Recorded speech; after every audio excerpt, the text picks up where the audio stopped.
Mark 6. Jesus left and returned to his hometown with his disciples. The next Sabbath he taught in the Jewish meeting place. Many of the people who heard him were amazed and asked, "How can he do all this? Where did he get such wisdom and the power to work these miracles?" "Isn't he the carpenter, the son of Mary? Aren't James, Joseph, Judas, and Simon his brothers? Don't his sisters still live here in our town?" The people were very unhappy because of what he was doing. But Jesus said, "Prophets are honored by everyone, except the people of their hometown, and their relatives, and their own family." Jesus could not work any miracles there, except to heal a few sick people by placing his hands on them. He was surprised that the people did not have any faith. Jesus taught in every town and village. Then he called together his 12 apostles and sent them out 2 by 2 with power over evil spirits. He told them, "You may take along a walking stick, but don't carry food or a traveling bag or any money. It's all right to wear sandals, but don't take along a change of clothes.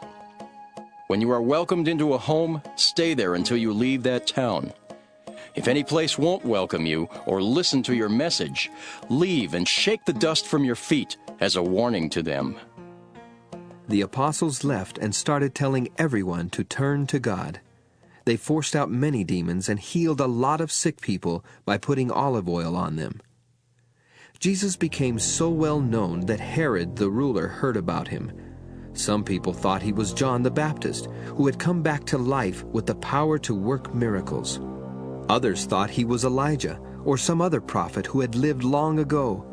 But when Herod heard about Jesus, he said, "This must be John.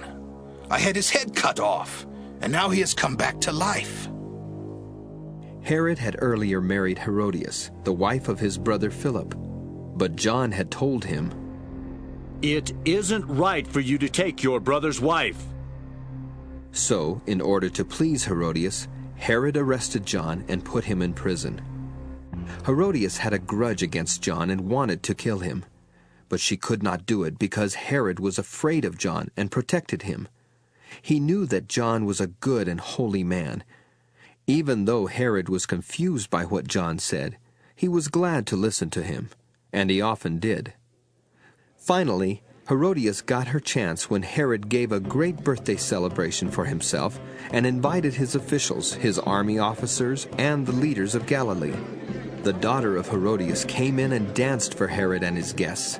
She pleased them so much that Herod said, "Ask for anything, and it's yours.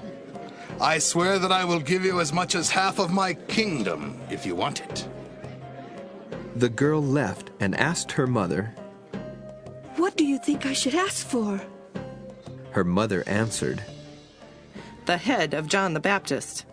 The girl hurried back and told Herod, "Right now, on a platter, I want the head of John the Baptist."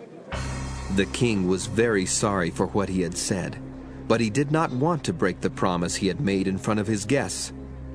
At once he ordered a guard to cut off John's head there in prison. The guard put the head on a platter and took it to the girl. Then she gave it to her mother. When John's followers learned that he had been killed, they took his body and put it in a tomb. After the apostles returned to Jesus, they told him everything they had done and taught. But so many people were coming and going that Jesus and the apostles did not even have a chance to eat. Then Jesus said, "Let's go to a place where we can be alone and get some rest." They left in a boat for a place where they could be alone. But many people saw them leave and figured out where they were going. So people from every town ran on ahead and got there first. When Jesus got out of the boat, he saw the large crowd that was like sheep without a shepherd. He felt sorry for the people and started teaching them many things. That evening, the disciples came to Jesus and said, "This place is like a desert, and it's already late. Let the crowds leave so they can go to the farms and villages near here and buy something to eat." Jesus replied, "You give them something to eat."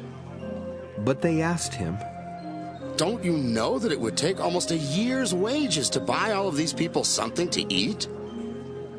Then Jesus said, How much bread do you have? Go and see. They found out and answered, We have 5 small loaves of bread and 2 fish. Jesus told his disciples to have the people sit down on the green grass. They sat down in groups of 100 and groups of 50. Jesus took the 5 loaves and the 2 fish. He looked up toward heaven and blessed the food. Then he broke the bread and handed it to his disciples to give to the people. He also divided the 2 fish so that everyone could have some.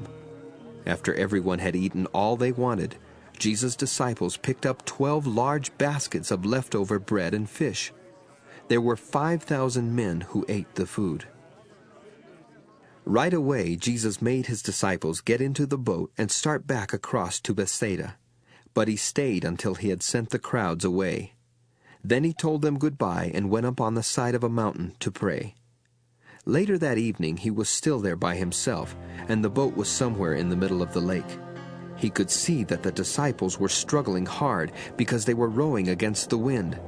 Not long before morning, Jesus came toward them. He was walking on the water and was about to pass the boat. When the disciples saw Jesus walking on the water, they thought he was a ghost, and they started screaming.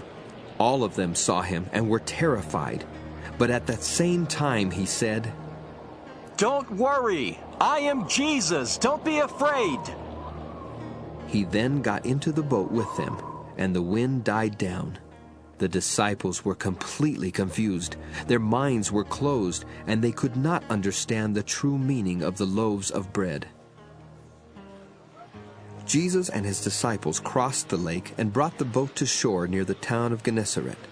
As soon as they got out of the boat, the people recognized Jesus.